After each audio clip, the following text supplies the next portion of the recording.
Welcome to Democracy Now!, democracynow.org, The Quarantine Report. I'm Amy Goodman.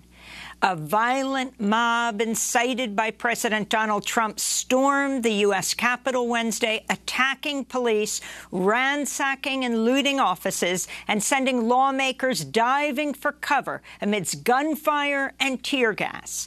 The unprecedented violence interrupted a joint session of Congress convened to certify Joe Biden and Kamala Harris's Electoral College victory. It came after President Trump, backed by his attorney Rudy Giuliani, rallied thousands of supporters outside the White House, urging them to march on the Capitol to overturn the results of the election. Let's have trial by combat. Because you'll never take back our country with weakness. You have to show strength, and you have to be strong. After the speech, Trump retreated to the White House while his mob marched on Congress, where they pushed past police and smashed their way into the Capitol.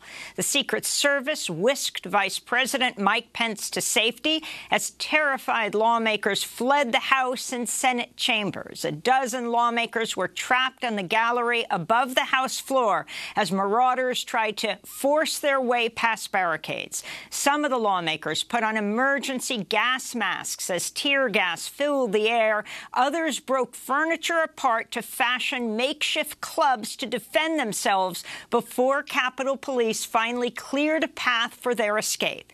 The insurrectionists overturned desks, tore paintings off walls, posed for photos on the House and Senate daises, and looted the office of House Speaker Nancy Pelosi. 4 people died in the melee, including Ashley Babbitt, an Air Force veteran and supporter of the racist pro-Trump QAnon conspiracy theory. She was fatally shot by police inside the Capitol. Washington's police chief said 3 other people died in, quote, separate medical emergencies, but provided no details. A bomb squad discovered pipe bombs left outside the headquarters of the Republican and Democratic National Committees, and police seized a rifle and Molotov cocktails from a truck parked near the Capitol. The insurrectionists were overwhelmingly white and male. Some carried Confederate flags and displayed white supremacist and neo-Nazi symbols. More than an hour after the attempted coup, President Trump released a short video statement asking his supporters to go home while adding, quote, "We love you and you're very special," unquote. Despite the extraordinary scenes of violence, police arrested just 26 people on the Capitol grounds Wednesday.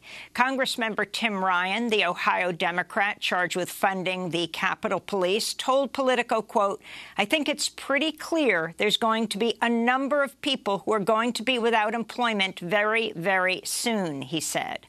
One video appears to show Capitol Police opening a metal barricade outside the Capitol building. As the mob surges forward, the police walk slowly backwards, making no obvious attempt to stop them. Another video shows a Capitol Police officer posing for a selfie with an insurrectionist inside the Capitol building. Meanwhile, CNN reports President Trump resisted demands he send in Washington, D.C.'s National Guard to stop the insurrection.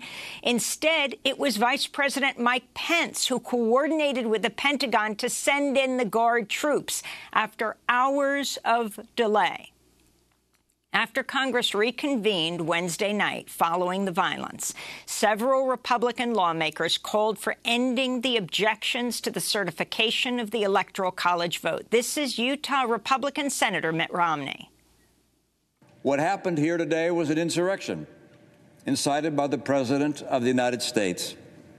Those who choose to continue to support his dangerous gambit by objecting to the results of a legitimate democratic election will forever be seen as being complicit in an unprecedented attack against our democracy. At 3:40 a.m. this morning, Congress formally declared President-elect Joe Biden the winner of the Electoral College. The declaration capped hours of debate that saw 6 Republican senators and 121 Republican Congress members object to certifying results in the swing states of Arizona and Pennsylvania. Moments after Biden's win was made formal, the White House released a statement attributed to President Trump. It read in part, quote, "Even though I totally disagree with the outcome of the election and the facts bear me out, nevertheless, there will be an orderly transition on January 20th, he reportedly said. Multiple news outlets report members of President Trump's cabinet have discussed invoking the 25th Amendment to remove President Trump from power. Such a move would require the support of a majority of cabinet members, as well as Vice President Mike Pence. Democrats on the House Judiciary Committee wrote to Pence Wednesday demanding he take such action. Joining the call was the president of the National Association of Manufacturers, representing 14,000 corporations. Minnesota Democratic Congressmember Ilhan Omar said she's drafting articles of impeachment. Her bid has already drawn the support of more than 24 lawmakers. Meanwhile, newly sworn-in Democratic Congressmember Cori Bush of Missouri tweeted, quote, "My first resolution in Congress will be to call for the expulsion of the Republican members of Congress who incited this domestic terror attack on the Capitol," she said. First Lady Melania Trump's chief of staff, the former White House press secretary Stephanie Grisham, resigned just hours after Trump's supporters stormed the Capitol. Deputy National Security Advisor Matt Pottinger also quit, as did Deputy White House Press Secretary Sarah Matthews, who said, quote, "I was deeply disturbed by what I saw today." Other more senior Trump administration officials are reportedly considering resigning, including National Security Advisor Robert O'Brien and Transportation Secretary Elaine Chao, who happens to be married to Mitch McConnell. Twitter locked President Trump's account for 12 hours Wednesday and deleted 3 of his tweets after he incited violence at the Capitol. Twitter cited Trump's, quote, "repeated and severe violations of its policies." Facebook followed suit later Wednesday, blocking Trump from posting for 24 hours on its main platform and on Instagram. BuzzFeed News reports that earlier Wednesday, Facebook managers silenced comments on an internal message board where employees discussed removing Trump from the social media site. World leaders reacted in horror over the storming of the U.S. Capitol. UN Secretary General Antonio Guterres called on U.S. political leaders to demand their followers refrain from violence. Leaders of the U.K., New Zealand, Australia, Canada, India, Japan, France, Germany, NATO, and the European Council called for a peaceful transfer of power to Joe Biden. In a statement, Venezuela's government condemned political polarization and the spiral of violence, adding, quote, "With this unfortunate episode, the United States is experiencing what it has generated in other countries with its policies of aggression," unquote. The Democratic Party's poised to take control of the U.S. Senate after Georgia Democrat Jon Ossoff was projected the winner of Tuesday's runoff election against Republican incumbent Senator David Perdue. At 33 years old, Jon Ossoff is the youngest person elected to the Senate since Joe Biden won in 1972. Senator-elect Ossoff live-streamed a victory speech Wednesday, promising he'd fight to end the pandemic. I will work in the U.S. Senate to support a robust public health response so that we can defeat this virus, putting Georgia's own Centers for Disease Control and Prevention in the lead, trusting medical expertise, doctors and scientists to bring the tools to bear, the technology to bear, the ingenuity to bear, and the resources to bear necessary to stop the spread of this virus, to defeat it and to get our daily lives back, and to rush direct economic relief to people who need help right now. Ossoff's victory came after another Georgia Democrat, Reverend Raphael Warnock, was projected the winner over Republican Senator Kelly Loeffler. Before his Twitter account was temporarily suspended Wednesday, President Trump tweeted baseless conspiracy theories that the Georgia Senate election was rigged. The United States set another daily coronavirus world record Wednesday with nearly 4,000 deaths from COVID-19. U.S. hospitalizations hit a new record high, topping 132,000. More than 250,000 new infections were confirmed Wednesday alone. California's total cases have topped 2.5 million, with hospitals reporting critical shortages of oxygen, ICU beds, and medical workers to tend to 23,000 patients. In New York, 3 more incarcerated people died of COVID-19 Wednesday, adding to a record surge in prisoner deaths. In other news from New York, the largest health system in the state, Northwell, announced Tuesday it would rescind some 2,500 medical debt lawsuits it filed during the pandemic and would stop suing patients after the New York Times reported on the lawsuits. They were reporting on an expose done by the Community Service Society. Joe Biden has nominated Judge Merrick Garland for Attorney General. Garland is a centrist judge who's already received the support of prominent Republicans. He was President Obama's pick to serve on the Supreme Court after the death of Antonin Scalia in 2016, but his nomination stalled after Republican senators led by Mitch McConnell refused to put it up for a vote. Garland has served on the D.C. Circuit Court of Appeals for over 2 decades and previously worked at the Justice Department, where he prosecuted the Oklahoma City bombing case. Many progressives expressed disappointment at the pick, which was seen as a safe choice for bipartisan confirmation on the same day Democrats gained control of the Senate and following the historic uprising for Black lives over the summer. As a judge, Merrick Garland's record shows him often siding with law enforcement.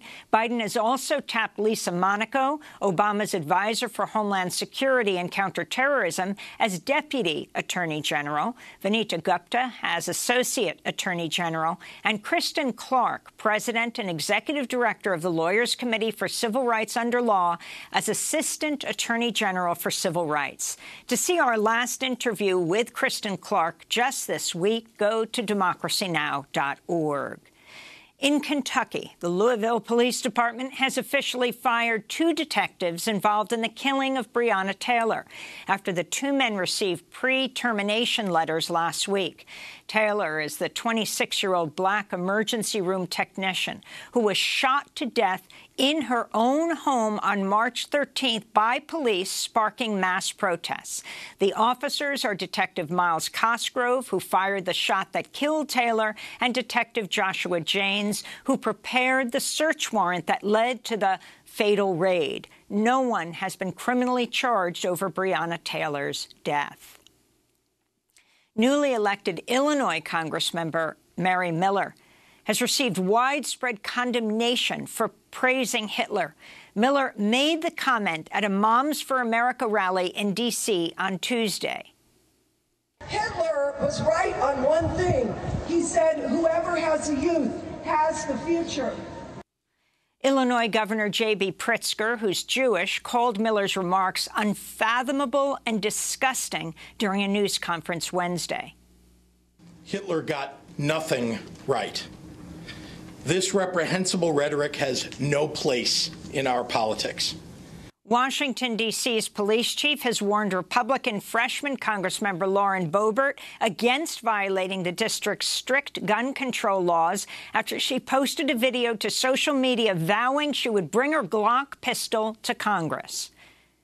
Even though I now work in one of the most liberal cities in America, I refuse to give up my rights, especially my Second Amendment rights. Under federal law, Congress members are allowed to have guns on Capitol grounds if they're unloaded and securely wrapped. They're barred from carrying a gun on the House floor. Congressmember Boebert owns a restaurant known as Shooter's Grill in the town of Rifle, Colorado, where servers openly carry firearms. She's expressed support for the racist pro-Trump QAnon conspiracy theory. And basketball superstar LeBron James suggested he'll try to buy the WNBA team Atlanta Dream from freshly defeated Senator Kelly Loeffler Wednesday. LeBron James tweeted, "Think I'm going to put together an ownership group for the Dream. Who's in?" He added a photo of the team's players wearing Vote Warnock T-shirts. Atlanta Dream's players endorsed Senator-elect Raphael Warnock in his race against their team's co-owner Kelly Loeffler, who has spoken out against the Black Lives Matter movement. Journalist Jamel Hill credited the WNBA players for helping propel Reverend Warnock to victory. And those are some of the headlines. This is Democracy Now!, democracynow.org. The Quarantine Report. When we come back, when a violent mob incited by President Donald Trump stormed the U.S. Capitol Wednesday, some carried Confederate flags like the one torn down by Bree Newsom Bass in South Carolina. She'll join us to respond to yesterday's remarkable events in Washington, D.C. We'll also speak to Manisha Sinha, a historian of slavery, abolition, Civil War, and Reconstruction. And finally, journalist Alan Nairn. Stay with us.